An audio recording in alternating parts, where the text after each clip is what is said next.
Many of us will be making New Year's resolutions tonight. They're often about bettering ourselves, losing weight, or quitting smoking. But at the top of some people's list is making our communities better. Tonight we introduce you to a Nanaimo man who is making a difference, one piece of garbage at a time. And as Tess Van Straten reports, he does it all with his pet guinea pig at his side. This is how I compliment the city.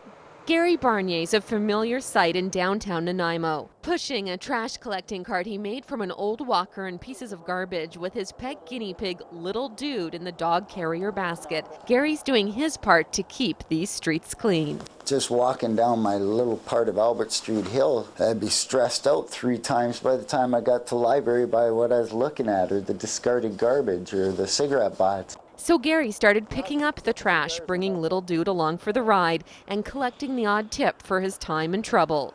Taking along, eh? Oh, he gets along with all.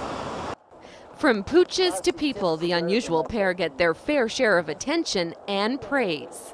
A lot of the people on the street panhandle and don't do anything for it. He's doing something, and I rarely see anybody put a tip in his little bowl. City needs to pay him because obviously the city's not doing a good enough job doing it.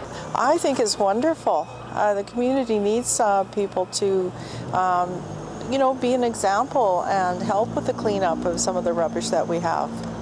By picking up litter, Gary's also trying to pick up the pieces of his shattered life. He suffers from post-traumatic stress, haunted by a violent childhood. Every day I was pretty well subject to beatings or torture, mental abuse, put downs, neglect.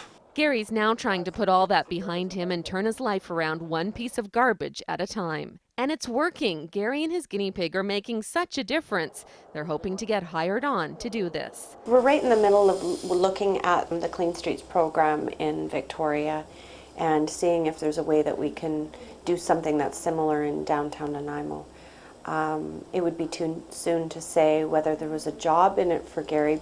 In the meantime, Gary's happy to get spare change and the occasional free hot dog, but most of all, the satisfaction of making a difference. When I look back and see a clean street, it makes me feel good.